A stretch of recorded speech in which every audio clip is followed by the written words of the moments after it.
यह फिल्म पूरी तरह से काल्पनिक है। किसी भी जीवित या मृत व्यक्ति से या किसी घटना के साथ समानता केवल संयोग्य है। यह फिल्म केवल मनोरंजन के लिए है और इसका किसी भी व्यक्ति, स्थान, संगठन, धर्म, पेशे, समुदाय की भावनाओं को ठेस या नुकसान पहुंचाने का इरादा नहीं है।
बाबा प्रणाम।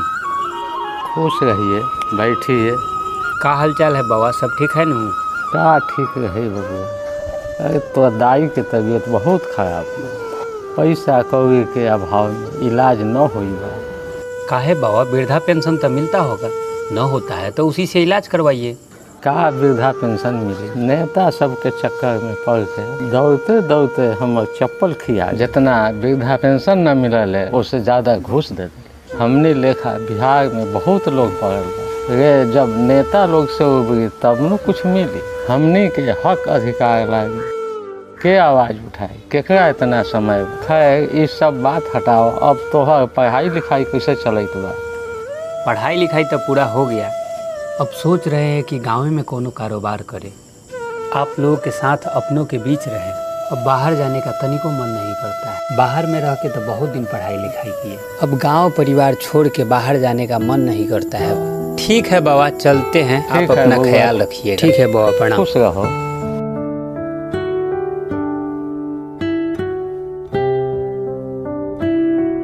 चचा प्रणाम। सब समाचार ठीक है? हाँ हाँ, सब ठीक है। ठीक है चचा।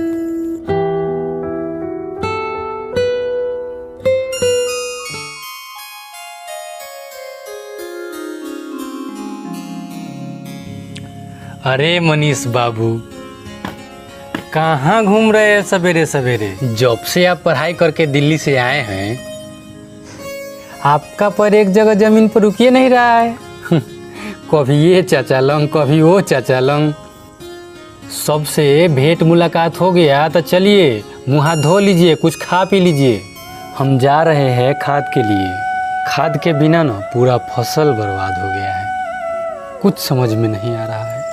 भैया आपसे तो पिछले हफ्ते बात हुआ था फोन पर कि खाद ला जा रहे हैं, अभी तक खाद नहीं मिला का कहे मनीष, एक सप्ताह से खाद के लिए चक्कर लगा रहे हैं। डेली खाद का ट्रक आता है, सबको ब्लैक में बेच दिया जाता है, हम लोग लाइन में खड़े रह जाते हैं। अच्छा ये सब छोड़ो, जाओ मुँह हाथ धो, कुछ नाश्ता पानी करो। भैया नहीं होता है ना, आप रहने दीजिए। आज हम जाते हैं खाद के लिए, जो होगा सो देखा जाएगा। अरे मनीष, तुम अकेले कहाँ जाओगे? अरे भैया आप चिंता मत कीजिए, हम सोहना को जौरे लेके चले जाते हैं। ठीक है? ठीक है, आराम से जाना और जल्दी वापस आ जाना। हेलो, हाँ सोहन, कहाँ हो? अरे तनियाओ तो खाद के लिए चलना है। ठीक है।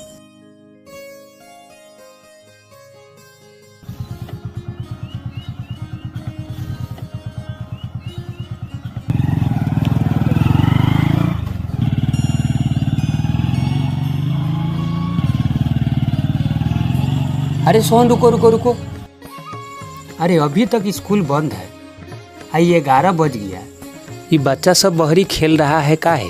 अरे भैया, ये दिल्ली नहीं है कि 9:30-10 बजे स्कूल खुल जाएगा आपका।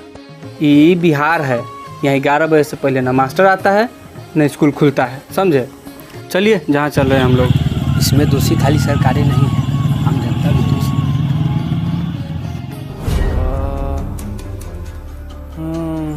अरे सोहन रुको रुको रुको, किसी का एक्सीडेंट हो गया है। कहाँ भैया आप ऐसा चक्कर में पड़े हुए हैं? जितना कह रहे उतना करो, चलो उठाओ जल्दी अस्पताल ले चलो।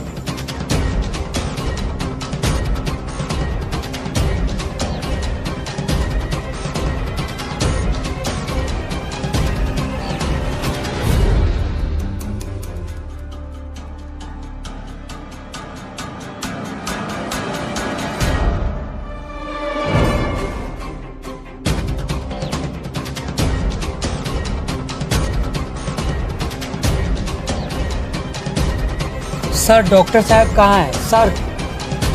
सर डॉक्टर साहब नहीं है क्या? अरे काहे चिल्ला रहे हैं जी? सर एक आदमी का एक्सीडेंट हो गया है, बहुते खून बह रहा है, तनी कुछ कीजिए। डॉक्टर साहब नहीं है क्या? तो खून बह रहा है तो सरकारी अस्पताल में काहे आ गए हैं? जाके किसी प्राइवेट अस्पताल में दिखाइए। वैसे भी डॉक्टर साहब यहाँ है नहीं, अपना निजी क्लिनिक पर अपना मरीज देख रहे हैं। आएंगे 4-5 घंटा समय लगेगा। बैठिए, तब तक कह देंगे आएंगे तो। बैठिए, आ जाते हैं सवेरे सवेरे मुंह उठा के। न होता है भैया तो इसको प्राइवेट अस्पताल में भर्ती करवा देते हैं। ठीक कह रहे हो उसको, चलो। अरे सोहन, आखिर ये बिहार का सिस्टम कब तक ऐसा रहेगा? अरे काहे न कौन सिस्टम के खिलाफ आवाज उठाता है? आखिर कब तक गरीब मजदूर का हक उससे छीना जाएगा?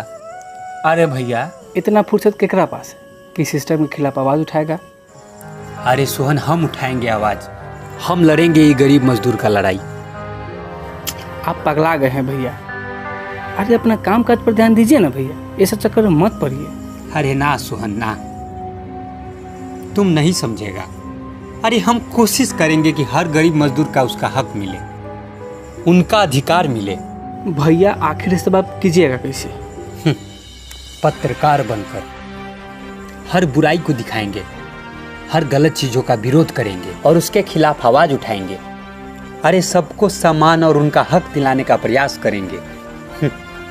अरे ये सोशल मीडिया का जमाना है, हाथ पर हाथ रख के बैठने से कुछ नहीं होगा। आखिर आज हम जैसे युवा नहीं जागेंगे ना तो ये सिस्टम नहीं सुधरेगा। चलो ठीक है, चलिए फिर।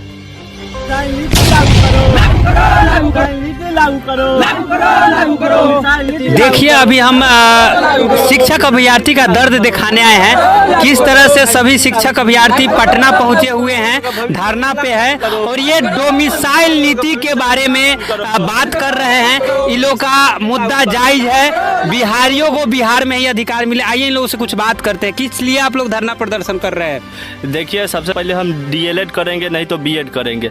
डीएलएड और बीएड करने के बाद हमको अब कथी करना पड़ता है? सीटेट नहीं तो स्टेट क्वालिफाइड करना पड़ता है और उसके बाद भी अब बीपीएससी का एग्जाम देना है। अब बीपीएससी क्वालिफाइड करिए तब जाके अब स्कूल में खिचड़ी बांटिए तब शिक्षक बनिए। शिक्षा मंत्री तो बोल रहे हैं कि सब चीज करिए बीपीएससी के बाद या बीपीएससी का फॉर्म भरिए, लेकिन बिहार के अभ्यर्थियों में वो बात नहीं है। यहाँ के बिहार के अभ्यर्थी सक्षम नहीं है, टैलेंटेड नहीं है और ऑल ओवर इंडिया के अभ्यर्थी फॉर्म भरेंगे बीपीएससी का। इस पर क्या कहना है आप लोगों का? हमको तो वो बिहार के जो शिक्षा मंत्री है उनके योग्यता पर संदेह है। वो कैसे बोल रहे हैं? बिहार के स्टूडेंट यहाँ यूपीएससी निकालता है, सबसे ज़्यादा ऑल ओवर इंडिया में बिहार के स्टूडेंट ही है जो यूपीएससी का एग्जाम निकालता है, जो कि सबका पसीना छूट जाता है निकालने में। हम भी बैठे हुए हैं यूपीएससी के एग्जाम में और हम क्वेश्चन को देखे। देखिए, इनका दर्द केवल यही लोग समझ सकते हैं और बेरोजगार लोग ही समझ सकते हैं।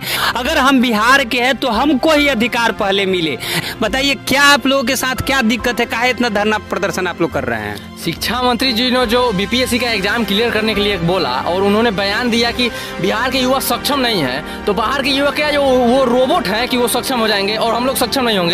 हम लोग भी इंसान है, वो भी इंसान है, हम लोग भी हालांकि देखा जाए तो बिहार का इतिहास छोटा मोटा इतिहास नहीं है। पूरे राज्य का इतिहास एक तरफ और बिहार का इतिहास एक तरफ, फिर भी इन लोगों के साथ चीट किया जा रहा है। यहाँ कभी पेपर लीक हो जाता है, तो कभी एग्जाम रद्द हो जाता है, तो कभी मतलब सब चीज होने के बाद अब बीपीएससी करिए और बीपीएससी करने के बाद उसके लिए भी बिहार के अभ्यर्थी सक्षम नहीं है, तो ऑल ओवर इंडिया के अभ्यर्थी फॉर्म भरेंगे। अगर ये युवा चाहेंगे तो इस बिहार को क्या, ये पूरे देश को बदल के रख सकते हैं। इनके दर्द को देखिए, बिहार में बाहर बा, बेरोजगारी के खुमार बा, तो यो सुशासन चाचा के ही सरकार बा।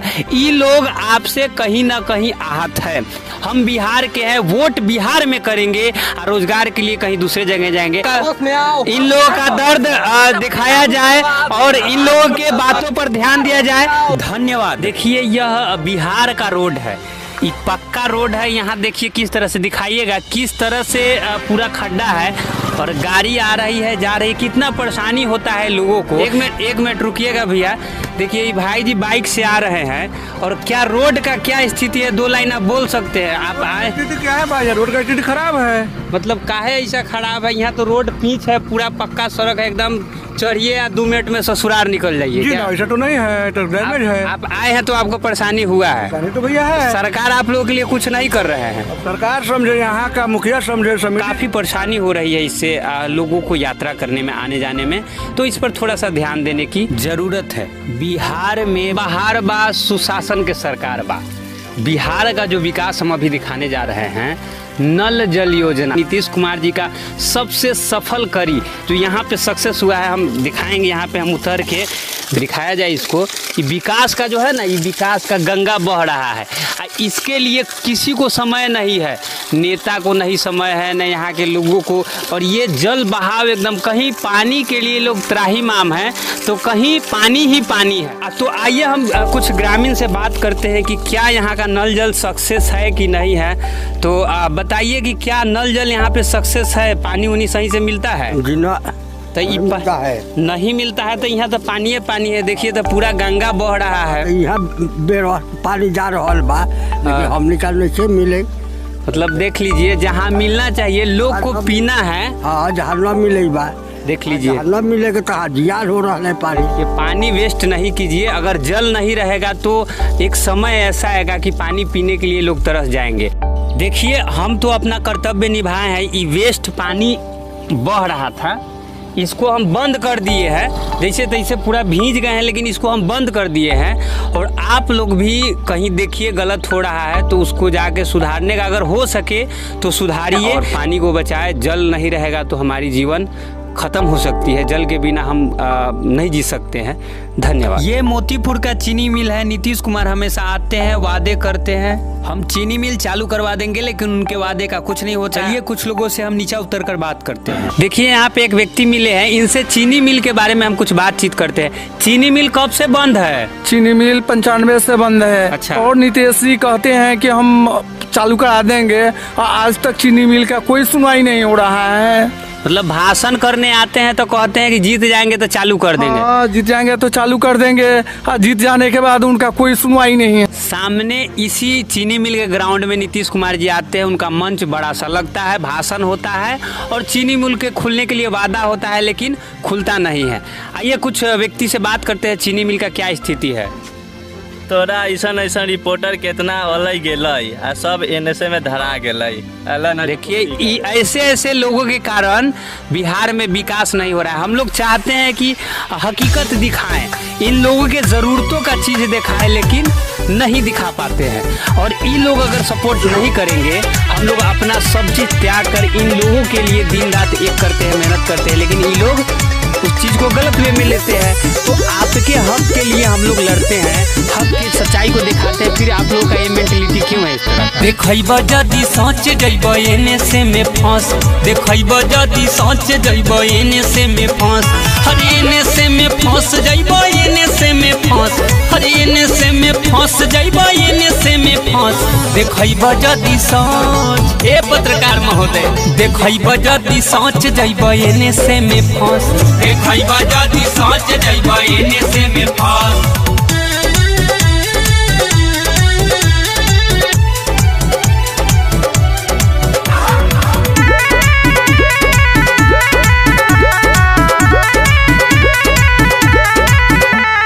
लूटपाट होते रही होई भ्रष्टाचारी, साता में बैठल बारे देश के व्यापारी, होई भ्रष्टाचारी होई भ्रष्टाचारी। लूटपाट होते रही होई भ्रष्टाचारी, साता में बैठल बारे देश के व्यापारी। कतनो कर बटस मस नाही जली के हुके बस, देखब जदि अरे बुझता रह देखब जदि सोच जइब एने से में फंस देखब जदि सोच जइब एने से में फंस। अरे ये जो लड़ाई है ना, ये हम अपने हक और अधिकार के लिए नहीं, अरे आप तमाम जनता जनार्दन के लिए लड़ते हैं, ताकि आप लोगों का अधिकार और आप लोगों का हक सही से मिल सके, आप लोगों को सम्मान मिल सके। और आज आप लोग सब साथ नहीं दीजिएगा ना, तो गलत को गलत और सही को सही साबित करने वाला कोई नहीं रहेगा। अरे हाँ, बहुत सारे बड़ा बड़ा टीवी चैनल वाले आते हैं, लेकिन आपके परिस्थितियों कोई नहीं दिखाता है। हमारे जैसे दो कौड़ी के माइक और मोबाइल से शूट करने वाले ही आपकी परिस्थिति को दिखाते हैं और आपके हक के लिए लड़ते हैं। जे लड़ेला तोहरा हक के लड़ाई उनकर साथ निभावे भाई, ना तो फेरू के सच्चाई देखाई के गरीबवन के आवाज उठाई।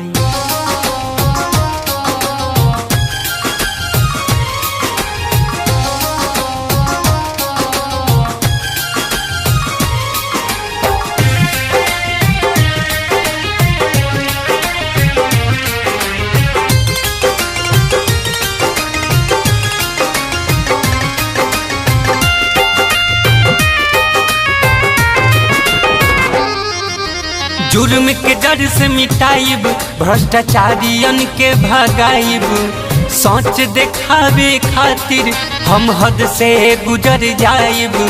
सबको मिले सम्मान, मिले सबको अधिकार, हम हई पत्रकार, हम हई पत्रकार, हम हई पत्रकार, हम हई पत्रकार।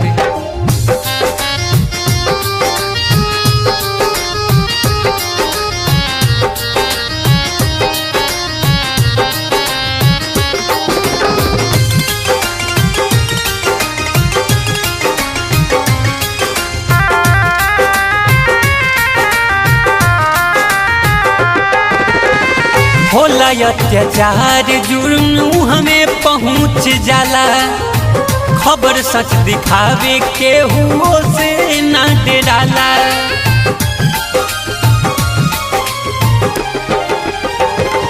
हाँ, दुखियन लाचारन के न्याय दिलवावेला, अपराधी के साजा खातिर हर दम चिल्लावेला। केहू होखे ना निराश करे है सबसे गुहार, हम हई पत्रकार, हम हई पत्रकार, हम हई पत्रकार, हम हई पत्रकार।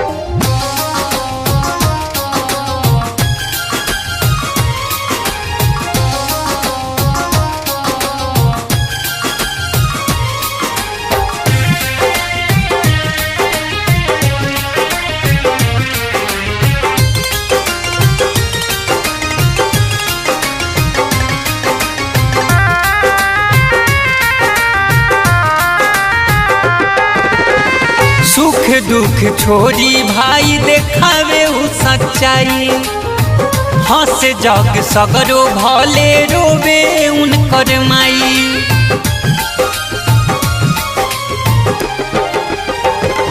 हाँ, भ्रष्टाचारी सिस्टम के उ माटी में मिलाई, गलत जे भी करी है उनकर होई ना भलाई। करीले सबसे पुकार, नहीं झुके हमर बिहार, हम हई पत्रकार, हम हई पत्रकार, हम हई पत्रकार, हम हई पत्रकार। नमस्कार, शुभ प्रभात। अभी हम हैं मंत्री जी के आवास पे और सुबह का समय है। माननीय मंत्री जी सामने टहल रहे हैं। आइए इनसे कुछ कड़वी सवाल करेंगे। पुल जो बिहार में दो पुल, इतनी बड़ी 1500 करोड़ 1700 करोड़ का दो पुल क्षतिग्रस्त हुआ है। Good morning sir. ये बताइए मंत्री साहब, आपके बिहार में, हमारे बिहार में जिस तरह अपराध डे टू डे बढ़ रहा है, शराब का जो शराबबंदी था कहीं सक्सेस नहीं है, हर जगह शराब मिल ही रहा है। बिहार में दो बड़ा पुल 1700 करोड़ 1500 करोड़ का पुल जो है क्षतिग्रस्त हुआ है। बीपीएससी अभ्यर्थी के साथ इस तरह से आप लोग कर रहे हैं, तो क्या मेंटलिटी है आपका, बताए कुछ। देखिए, ये सब विपक्षी का चाल है। ये पुल उल नहीं गिरा है कहीं, सब एडिट करके डाला हुआ है। आई दारू उरू सब बंद है। हमारे सरकार में कहीं क्राइम नहीं हो रहा है। एक बार पीएम बन जाने दीजिए, सब सुधार देंगे। अभी बिहार सुधारे हैं, अब पूरा देश सुधारना बाकी है। सब जगह रोजगार मिल रहा है, पता कीजिए जाकर के क्षेत्र में। अरे बिहार के अभ्यर्थी सब सक्षम नहीं है। हम पूरा इंडिया को मौका दे रहे हैं, पूरे देश का नेता बनना चाहते हैं, पूरा देश के लिए कुछ करना चाहते हैं। चलिए आप अपना काम कीजिए। ठीक है, मंत्री साहब ने जिस तरह से जवाब दिए हैं और इनका जो कहना है कि हम बिहार के लिए नहीं पूरे देश के लिए काम करेंगे, अब पीएम बनने का शौक पाल रखे हैं आदरणीय हमारे मंत्री जी। बिहार को तो इन्होंने ले डूबा। ये थी मेंटलिटी हमारे आदरणीय मंत्री साहब जी की। धन्यवाद।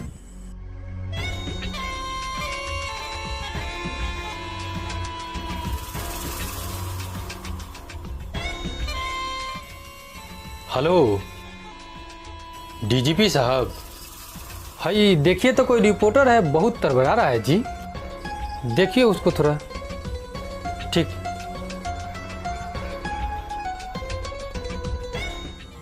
तो आप देख रहे हैं किस तरह दिन पर दिन बिहार में अपराध होते जा रहा है और घटनाएं घटते जा रहे हैं और सच्चाई दिखाने के लिए हर लोगों को प्रताड़ित किया जाता है। ये शर्मनाक बात है हमारे बिहार के लिए। ये गलत है और ये कतई नहीं होना चाहिए।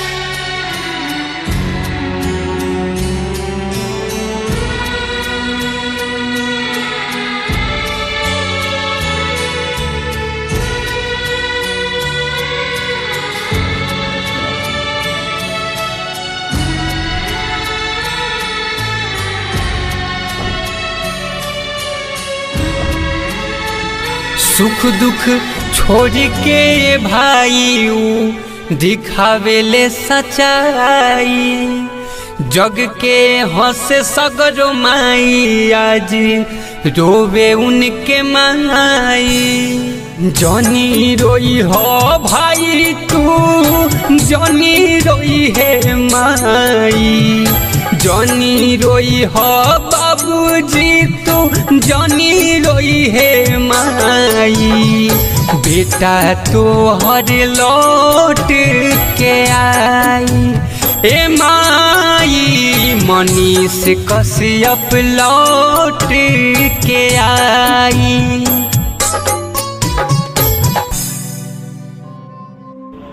मैं करण, मनीष कश्यप का छोटा भाई, और ये मेरी माँ है। आंखों में था बिहार को बदलने की, उसकी आंखों में था एक बिहार को उन्नति बिहार बनाने की, उसकी आंखों में था कि बिहार में ही रोजगार करे, बिहार में ही स्वास्थ्य मिले और बिहार में ही शिक्षा मिले। आखिर एक क्या है, हम लोग बिहार में पैदा होते हैं लेकिन बिहार में ही ना रोजगार मिलती है, ना शिक्षा मिलती है, ना स्वास्थ्य मिलती है। यही बदनुमा चीज को मेरा भाई चेंज करना चाहता था, लेकिन लोगों के दिल में तो राज कर लिया। बहुत सारे लोगों को दिल में राज किया, बहुत सारी माँ को आंखों का आंसू पूछा, बहुत सारे भाई का ढाल बना, लेकिन बढ़ते बहुत सारे बड़े लोगों के आंखों में वो चुभ गया और आज वो जेल में है। जिसके परिवार में तीन आदमी आर्मी में हो, जिसके बाबा जी चाइना लड़ाई लड़े हो, जिसके फादर कारगिल की लड़ाई लड़े हो, उस बेटे पे, उस पोते पे NSA लगा दिया था, NSA काला धब्बा लगा दिया था और उसको कैद कर दिया। यहाँ गर्व होता है कि मेरा भाई मनीष है और मैं भाई तेरे पे गर्व करता हूँ और तेरे साथ मेरा पूरा परिवार और पूरे बिहार के लोग तेरे साथ हैं। बस कुछ दिन का संघर्ष है, ये भी जो काला धब्बा लगा हुआ है वो भी हटेगा और जो लगाए हैं उनको मुंह तोड़ जवाब भी मिलेगा, क्योंकि तू एक बिहार के लिए हीरा है और तू आएगा फिर से वैसे ही शेर की तरह सबकी आवाज़ बनेगा, दहाड़ेगा। बिहार की एक उन्नति जो तुम्हारा सपना था कि हाँ बिहार को एक विकसित बिहार बनाना, वो तू ज़रूर करेगा। बहुत बहुत धन्यवाद। डिजिटल पत्रकार क्या है? ये वही पागल लोग हैं जो अपना काम धाम छोड़ के आपके दुख तकलीफ़ में, आपके मजबूरियों को, आपके हक अधिकार जो लोगों के द्वारा लूटा जाता है, सो कॉल्ड नेता कहिए, कोई अधिकारी कहिए, उनके द्वारा आपके अधिकारों को लूटा जाता है और वो अपना काम छोड़कर एक 10-15 हज़ार का मोबाइल और एक 500 का माइक लेकर के आपका दुख दर्द तकलीफ़ दिखाने पहुंच जाता है और आपसे 1 रुपया तक नहीं मांगता है, आपसे 1 गिलास पानी तक नहीं मांगता है। ये वही पत्रकार है जिसको आजकल लोग यूट्यूबर भी कहते हैं, लेकिन हमारे नज़र में वो डिजिटल पत्रकार हैं और उनका हम सम्मान करते हैं, क्योंकि असल में अगर कोई पत्रकारिता कर रहा है तो वही कर रहा है। अगर जनता की समस्या को दिखा रहा है तो वही दिखा रहा है। तो आप सभी से मेरा यही आग्रह है, अगर हाथ में माइक लेकर के, एक मोबाइल लेकर के, अगर आपकी समस्याओं को दिखाने के लिए, अगर आपकी बेटी का बलात्कार होता है तो यही लड़का पहुंचता है, आपके बेटे की अगर हत्या होती है तो यही लड़का पहुंचता है। तो ऐसे लोग, ऐसे नौजवान जिसके पास मूंछ नहीं होगा लेकिन कलेजे में हिम्मत होगा, जिनका उम्र ज़्यादा नहीं होगा लेकिन दुख दर्द और तकलीफ़ का तजुर्बा बहुत ज़्यादा होगा, उनका सम्मान ज़रूर करिएगा। और 1 गिलास पानी नहीं पिला सकते हैं तो कम से कम वो कुर्सी देकर इज्जत ज़रूर दीजिएगा, क्योंकि वो अपना सब कुछ छोड़ करके, वो भी एक डॉक्टर इंजीनियर बन सकता था, वो भी लाखों का महीना कमा सकता था, लेकिन सारे सुख सुविधा को छोड़कर अगर बारिश में भीगता हुआ, धूप में जलता हुआ, ठंडा में काँपता हुआ, ठिठुरता हुआ, आंधी में धूल खाता हुआ, फाँकता हुआ अगर आपके तकलीफ़ को दिखाने पहुंच रहा है ना, अगर बिहार को ज़िंदा रखना है ना, अगर बिहार को बचाना है ना, अगर नया बिहार, अच्छा बिहार और सुंदर बिहार देखने का सपना अगर थोड़ा सा भी आपके नज़र में होगा ना, दिल में होगा ना, तो उसको ज़रूर इज्जत करिएगा, उस डिजिटल पत्रकार को ज़रूर सम्मान दीजिएगा, ज़रूर प्यार दीजिएगा और चलते वक्त पीठ पर एक अपना दाहिना हाथ ज़रूर ठोक दीजिएगा कि बेटा तू बहुत अच्छा काम किया है, हम तुम्हारे साथ हैं, पूरा बिहार तुम्हारे साथ है। जय बिहार।